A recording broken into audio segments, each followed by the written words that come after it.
దేశ విభజన దగ్గర నుంచి ఆ రోజు నుంచి ఈ రోజు దాకా తప్పుల మీద తప్పులు చేసుకుంటూ వెళ్తూ ఉంటే అందరం భారతదేశం సమాజంలో ఉన్న సగటు వ్యక్తి మౌనాన్ని ఆశ్రయించారు. వాళ్ళు రాజకీయ నాయకులు కావచ్చు, ఉన్నత స్థానాల్లో ఉన్నవారు కావచ్చు, పెద్ద పెద్ద ప్రసార మాధ్యమాల్లో ఉన్నవారు కావచ్చు, ఎవరైనా కావచ్చు. కానీ అందరికీ డబ్బున్న వాళ్ళు కావచ్చు, పేరున్న వాళ్ళు కావచ్చు, పేరు ప్రఖ్యాతులు ఉన్న వాళ్ళు కావచ్చు, అందరూ తప్పులు జరుగుతుంటే మాట్లాడరు. మిగతా మతాల మీద దాడి జరిగితే అందరూ మాట్లాడతారు. నటులు మాట్లాడతారు, చిత్ర పరిశ్రమ మాట్లాడుతుంది,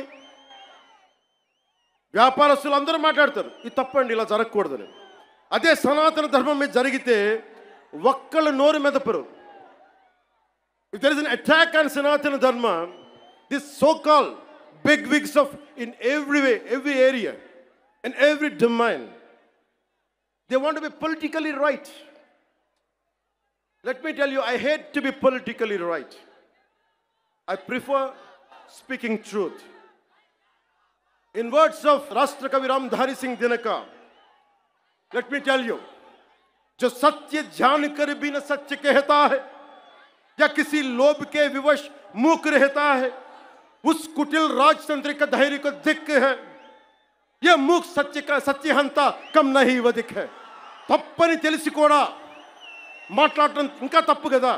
The hottest places in hell are reserved for those who in times of great moral crisis maintain their neutrality. This is from Inferno written by Dante Alighieri. అంటే తప్పని తెలుసు మీకు, హిందూ సనాతన ధర్మం మీద దాడి జరగడం తప్పని తెలుసు, మీరు కూడా హిందువులే, కానీ మాట్లాడరు.